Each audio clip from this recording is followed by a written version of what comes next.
अत्यंत स्नेहयुक्त शिष्यों और साथियों, कल इच्छा तो यह थी कि बगलामुखी मंत्र की पूरी व्याख्या आपके सामने प्रस्तुत की जाए, मगर उस 1.5 घंटे में केवल ओम शब्द की व्याख्या ही संक्षिप्त में व्यक्त हो पाई। यद्यपि मैं अपने मन में संतुष्ट नहीं था कि उस शब्द को, उस अक्षर को पूरी तरह से समझा पाया हूं, फिर भी अभी तक जो आपके मानस में जो कोहरा, जो धुंध, जो अज्ञान का आवरण सा था कि यह ओम शब्द क्या है या ओम क्या है, या अक्षर का क्या अर्थ होता है, शब्द का क्या अर्थ होता है, क्या प्रभाव होता है, वह थोड़ा सा दूर हो सका है। यद्यपि किसी अक्षर की साधना और शब्द की साधना अपने आप में अत्यधिक महत्वपूर्ण होती है, मगर उसके लिए यह आवश्यक है कि उन सारे शब्दों और अक्षरों, प्रणवों को समझा जाए। इसीलिए जिस स्पीड से गाड़ी मुझे जंक्शन तक पहुंचानी थी और बीच में ही रुक गई और मैं केवल ओम शब्द पर ही अटक करके रह गया। फिर भी अच्छा हुआ कि आगे की सारी साधनाओं में और जीवन की सारी महत्ताओं में जो हम बार बार ओम शब्द लगाते हैं, उस ओम के प्रणव को हम थोड़ा बहुत समझ पाए। कल मैं 3 बातों पर विशेष बल दिया था कि संसार में केवल गुणात्मक रूप है, 3 शक्तियां हैं, महाकाली, महालक्ष्मी, महासरस्वती, 3 रूप हैं, ब्रह्मा, विष्णु, महेश। त्रिगुणात्मक शक्ति है, सत्व, रज, पित्त, और 3 ही तत्व हैं, आंतरिक तत्व, आंतरिक ब्रह्मांड, बाहरी ब्रह्मांड और वृत्तियों का नियमन। और इन तीनों तत्वों का संयुक्तीकरण ओम है। और जब हम ओम शब्द का उच्चारण करते हैं तो तीनों तत्वों में परस्पर स्वतः हलचल पैदा होती है, चाहे आप चाहें, चाहे आप नहीं चाहें। पूरी कार को गतिशील बनाने के लिए उसको धक्का देने की जरूरत नहीं रहती, केवल एक बटन को दबाने की जरूरत होती है, और वह बटन जो ही हम दबाते हैं, अंदर की सारी मशीनरी स्वतः हलचल में आ जाती है, हरकत में आ जाती है, और जो ही क्लच छोड़ते हैं, कार आगे बढ़ जाती है। ठीक उसी प्रकार से हमारे अंदर की सारी हलचल स्वतः प्रारंभ हो जाती है, मगर हमें क्लच छोड़ना नहीं आता, और क्लच छोड़ना नहीं आता, इसलिए कार आगे बढ़ती नहीं है। और उस चाबी को लगा करके, और यदि अंदर पूरी मशीनरी हलचल में आ भी जाएगी, पंखा भी घूमने लग जाएगा, पूरी मशीनरी भी गतिशील हो जाएगी, तो कार आगे तब तक बढ़ेगी नहीं जब तक आपको आगे का फंक्शन ज्ञात नहीं है। आप ओम शब्द का उच्चारण तो करते हैं, उस मशीनरी को हलचल दे देते हैं, मगर उसके साथ आपके जीवन में जो गति आनी चाहिए वो गति नहीं आ पाती। इसलिए गति नहीं आ पाती कि आपको उसके आगे का स्तर, आगे का फंक्शन ज्ञात हो। और वह ज्ञात होना जरूरी है। क्योंकि अगर न्यूट्रल में गाड़ी है तो चाहे आप कितनी स्पीड दें, कितनी आप पेट्रोल ज्यादा दें, कितनी मशीन को तेज करें, गाड़ी तो आगे चलेगी नहीं। पर गाड़ी गड़बड़ भी नहीं, गाड़ी बिल्कुल ठीक गतिशील में है। इसलिए आपके शरीर रूपी गाड़ी और आत्मा रूपी गाड़ी या आपकी साधनात्मक गाड़ी अपनी जगह बिल्कुल सही है।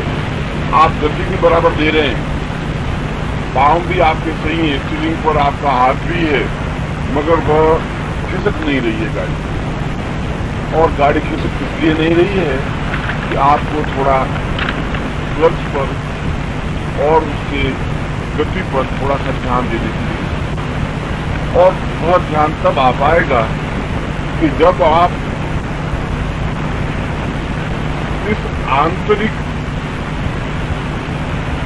जिसको हमने ब्रह्मांड कहा है, योगी जिसको चक्र कहते हैं, आंतरिक चक्र, मूलाधार से स्वाधिष्ठान चक्र और आज्ञा चक्र और सहस्रार चक्र, साइंस जिसको कहती है कि अंदर के आपके उच्च, अंदर के बिंदु, अंदर की ग्रंथियां, ग्लैंड्स, वे बराबर गतिशील नहीं और अधिकांश शरीर का हिस्सा निष्क्रिय है, जिसका कोई हम उपयोग नहीं ले रहे। इसलिए जब हम इस प्रकार का ओम शब्द का उच्चारण करें तब हम इंटरवल बने, अंदर की तरफ झांके, अंदर की तरफ देखें। और अंदर की तरफ देखने का अर्थ यह है कि या तो हम किसी एक बिंदु पर केंद्रित हों या हम बिल्कुल बाहरी दृश्यों से कट ऑफ हो जाएं।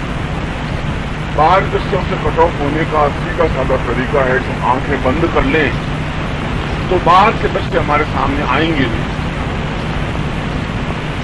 और उसके बाद हम अपनी तरफ से कोशिश करें कि हम अंदर नाभि को देख रहे हैं, जब प्रयत्न करें तो जरूर नहीं पहली बार के प्रयास में सफल हो जाएं, मगर दूसरी, तीसरी, चौथी, 8वीं, 25वीं बार जरूर हम उस नाभि पर अपने ध्यान को केंद्रित कर पाएंगे। क्योंकि त्राटक के बाद का अभ्यास अंदर त्राटक करना है।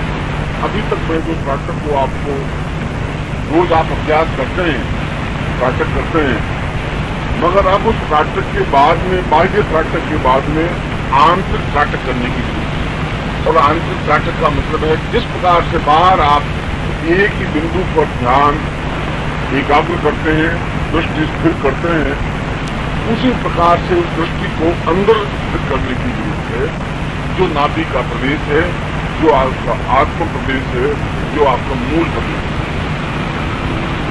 और जब ऐसा ध्यान केंद्रित करके ओम शब्द का उच्चारण करेंगे तो स्वतः वो सारी मशीनरी गतिशील हो जाएगी, जिससे कि आपका अंदर का ब्रह्मांड बाहर के ब्रह्मांड से जुड़ करके आपकी वृत्तियों को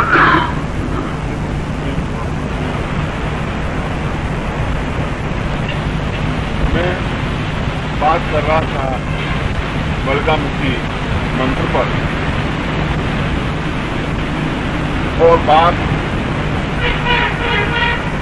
उस प्रणव पर, ओम के प्रणव पर आकर के रुकी। और इस बलगामुखी या बगलामुखी मंत्र का जहां प्रणव बहुत अधिक महत्वपूर्ण है, वहां इसका बीज भी बहुत महत्वपूर्ण है। और वह इसका बीज है लीम, हलंत, ली, अनुस्वार, इन तीनों से मिलकर के हलीम शब्द बनता है। और इस हलीम शब्द के उच्चारण 24 उच्चारण हैं, 24 प्रकार से उच्चारण। हम जो हलीम बोलते हैं उस हलीम को हम 24 तरीके से बोल सकते हैं, बिल्कुल डिफरेंट टाइप से। और इन 24 तरीकों से बोलने के 24 प्रयोग हैं, 24 परीक्षण हैं, 24 इफेक्ट।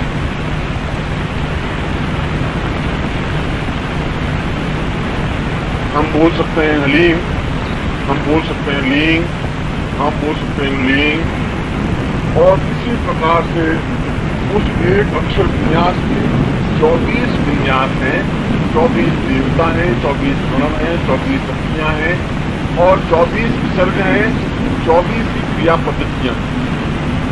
बगलामुखी साधना की 24 तरीके और 24 तरीकों में 24 प्रकार के लीन शब्द बोला जाएगा। मगर यह तो बहुत आगे की बात है, वहां तक पहुंचने की हमें जरूरत नहीं है। वह तो आगे के समय की बात है कि हम उस बगला साधना में किस स्तर पर पहुंच रहे हैं। जहां आगे के स्तर पर पहुंचेंगे तब हम उन 24 डिफरेंट को, 24 प्रकार के अलग उच्चारणों को समझने की कोशिश करेंगे। फिलहाल तो हमें उस बगला साधना में प्रवृत्त होना है जो हमारा लक्ष्य है, जो हमारा इष्ट है, जिस उद्देश्य से हम इस साधना में आकर के बैठे। और उसमें उस बीज का उच्चारण है अलीम, म की ध्वनि है और आपका अनंत है, ली पूरा है और ऊपर अनुस्वार है, तब बनता है अलीम। जब ह आपका अर्ध ह है तो उस ह को आपको गले तक ही उच्चारण करना है, पूरा ह उच्चारण करना नहीं है। ह को निम्न ह, ली और अनुस्वार, लीम लीम लीम। अलिंद भी नहीं है, ली को आप विश्व करके भी नहीं चले, छोटी ली नहीं है, ली बड़ी है, लीम। मगर मैं ऐसा बोल रहा हूं तो आप मन में किसी प्रकार का सेंस पैदा नहीं करें कि हम गलत बोल रहे हैं, ऐसा मन में आपके चिंतन आना नहीं चाहिए। मैं बार बार इसलिए दोहरा देता हूं कि जब भी आदमी संशयग्रस्त होता है वो समाप्त हो जाता है। संशय आत्मावनिश्चित, जब भी संशय पैदा हुआ आदमी एक नदी चक्र में उलझता जाता है और समाप्त हो जाता है, जीवन बर्बाद हो जाता है उस संशयग्रस्तता में। थोड़ा सा एक डाउट, थोड़ा सा एक संशय पैदा प्रारंभ में होता है एक छोटी सी बात पे,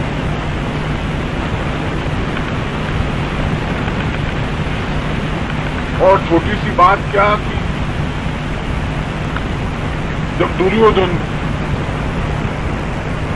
उस महल को देखने के लिए निकला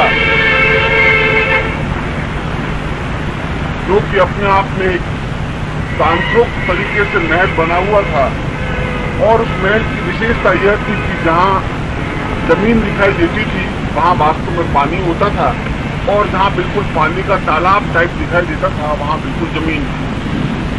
यह एक उस महल की विशेषता थी। पांडव बैठे हुए थे और दुर्योधन देखने के लिए आया और उसने देखा कि इस फर्श पर आगे तो बिल्कुल पानी का तालाब सा भरा हुआ है, और उसने धोती को थोड़ा सा ऊंचा उठा के चलने की कोशिश की तो द्रौपदी हंसी। बड़ा बुरा लगा दुर्योधन, क्योंकि वहां पर पानी था ही नहीं, वह तो एक आवरण सा था, इस प्रकार से रिफ्लेक्शन था। यदि आप कभी रेगिस्तान में चलें, यदि आप कार को बिल्कुल गर्मी में अगर आप कार सड़क पर चलती हुई देखें तो आपको आगे पानी सा दिखाई देगा,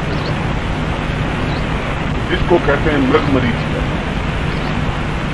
और वे हिरण ऐसा उस रिफ्लेक्शन, उस सूर्य का जमीन से रिफ्लेक्शन होता है तो ऐसा लगता है जैसे पानी का तालाब हो आगे, और जब कार वहां पहुंचती है इस जमीन, कई बार छत पे खड़े होकर देखते हैं तो बहुत दूर दिखता है कि आकाश बिल्कुल जमीन से कट गया है, और सोचते हैं कि ये तो 5 किलोमीटर 10 किलोमीटर पर है जहाँ बिल्कुल आकाश जमीन से मिला हुआ है, और यदि वहां जाते हैं तो फिर उतना ही 10 किलोमीटर आगे वापस आकाश मिला हुआ होता है।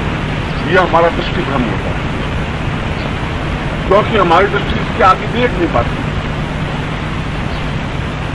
यह एक मरीचिका है, एक धोखा है, एक छल है, और हम सारा जीवन इस धोखे और छल में जिंदा हैं, क्योंकि बस 5 किलोमीटर पर सुख है और हम फिर दौड़ लगाते हैं फिर सोचते हैं कि बस एक 10,000 रुपये इकट्ठे करने पर सुख हो। फिर हम रात में 10 बजे नींद लेते नहीं, 11 बजे नींद लेते नहीं, फिर दौड़ते हैं और जो ही 10,000 पर पहुंचते हैं सोचते हैं कि इसमें तो सुख हुआ नहीं, मगर उस 25,000 पर सुख है, फिर हम दौड़ लगाते हैं। ठीक वही दृष्टिकोण, पूरा जीवन दौड़ लगाते लगाते बिता देते। और जिसके लिए दौड़ लगाते हैं, जिस पैसे के लिए, जिस धन के लिए, और हम अंतिम क्षण तक दौड़ लगाते रहते हैं, हम तो चौकी पर ही नहीं, हम तो उस पैसे का सुख देख ही नहीं सकते। जो कमाता है वो सुख नहीं देख सकता, कपूत बेटा देख सकता है, वो उसको मस्ती में उड़ाएगा, वो देख सकता है, कपूत तो देख ही नहीं सकता। इसलिए पैसा कमाना बहुत महत्वपूर्ण है, पैसे का उपयोग करना भी महत्वपूर्ण है, उसका सुख उठाना भी महत्वपूर्ण है। और अगर सुख नहीं उठा सकेंगे तो मृग मरीचिका है, केवल स्वप्न है, केवल क्षण है, और हम बहुत खुश हैं कि हम उस स्वप्न में, उस क्षण में जिंदा हैं। क्योंकि दूसरे दिन हम खुद सोचते हैं कि ये कुछ हुआ कुछ नहीं, और उसके बाद फिर हम उसमें इन्वॉल्व हो जाते हैं। फिर सोचते हैं कि अब की शायद सुख मिल जाएगा, एक संतान सुख नहीं मिला तो शायद दूसरे लड़के से सुख मिल जाएगा, दूसरे सुख नहीं मिलता है तो शादी करने के बाद सुख मिल जाएगा, वो नहीं मिलता तो उसका पोता होगा जरूर सुख देगा। सुख तो अब केवल तरीका यही रहा है सुख और शांति मिलने का, घर के लड़कों के नाम शांति रख दी जाए और सुख रख दिया जाए तो घर में सुख और शांति आ सकती है। बहुत कुछ सही है। अब की जब आपकी लड़की हो तो शांति नाम रख देना तो घर में शांति आ जाएगी, और अब की लड़का हो जाए तो सुख नाम रख देना उसका, तो सुख आ सकता है। वो तरीका नहीं रहा है सुख शांति घर में आने का,